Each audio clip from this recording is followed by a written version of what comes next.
Let's talk about solving quadratic equations using factoring.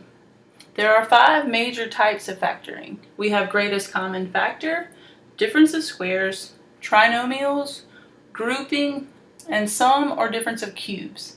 So the steps to solving quadratic equations by factoring are, first of all, to get everything on one side. Get all your terms on one side equal to 0. The second step would be to factor using the right method. So you've got to look and see, are they perfect squares? Is it a trinomial, so it has 3 terms? Does it have a common term you could take out of everything? You've got to remember how you factor. Step 2 is very important. So you pick out the right type of factoring and factor it. From there, you want to set each of your factors equal to 0. And then you simply solve each one of those pieces to get the value for your variable.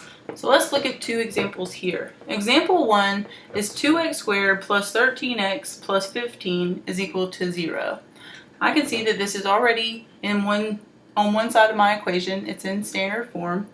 And I can see that this is a trinomial since it has 3 terms. So I'm going to factor it as we've learned how to factor trinomials. Since I have a 2 in the front, I needed to say 2 times 15 and say I need to multiply numbers to end up with 30. And add my numbers to end up with 13. And these numbers have to be the same pair of numbers that could multiply to be 30 and add to be 13. So I picked 10 and 3. They will multiply to be 30. They add to be 13. Then I put 2x in both parentheses. I just have to remember to take out 2 before I'm finished.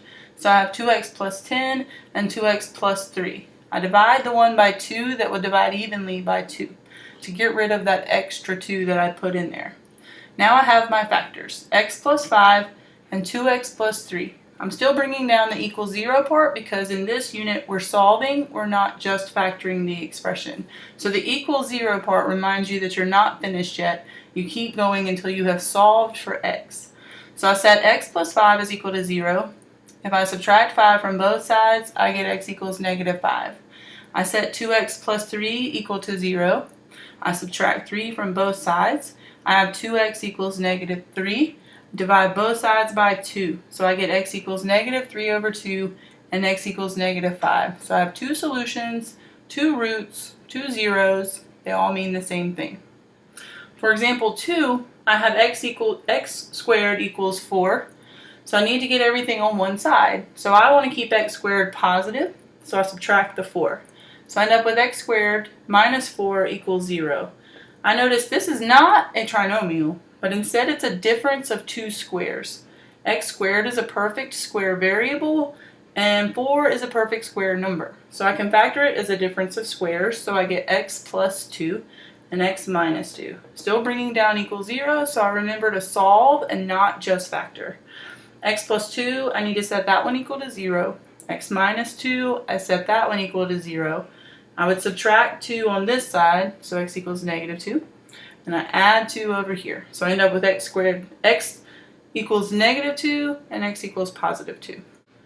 For example 3, I've got a grouping problem. I know it's grouping because it has 4 terms, and so if I don't have a greatest common factor to take out of everything, I just need to go ahead and group the first 2 and group the last 2 together. It's in standard form because everything's on one side, so I can go ahead. Nothing will come out of 12x cubed, 2x squared, negative 30x, and negative 5. They don't have a greatest common factor for all 4 terms. So I just group the first 2 and group the second 2.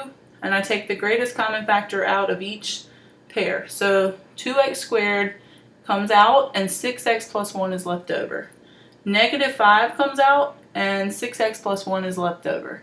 I write my factors as 2x squared minus 5, so what I took out goes together, and the common factor comes down, so I have 6x plus 1 as the other factor. Again, bring down your equal 0, so you don't forget that you're not just factoring this time, you're going to solve. I set 2x squared minus 5 equals 0. I need to add 5 to both sides. I then need to divide both sides by 2. And now I've got to get rid of the square. So we need to take the square root of both sides to get rid of the square. And we end up with x equals plus or minus the square root of 5 over 2. So that's actually 2 roots right there. We also need to set 6x plus 1 is equal to 0. Subtract 1 from both sides. and divide both sides by 6. So we end up with x equals negative 1/6 and x equals plus or minus the square root of 5 over 2. Notice this one has 3 roots, 3 solutions, 3 zeros, but it also had a 3 as its degree. When you have a degree of 3, you can end up with up to 3 roots. There could be fewer than that because some sometimes end up imaginary, but these are 3 real roots.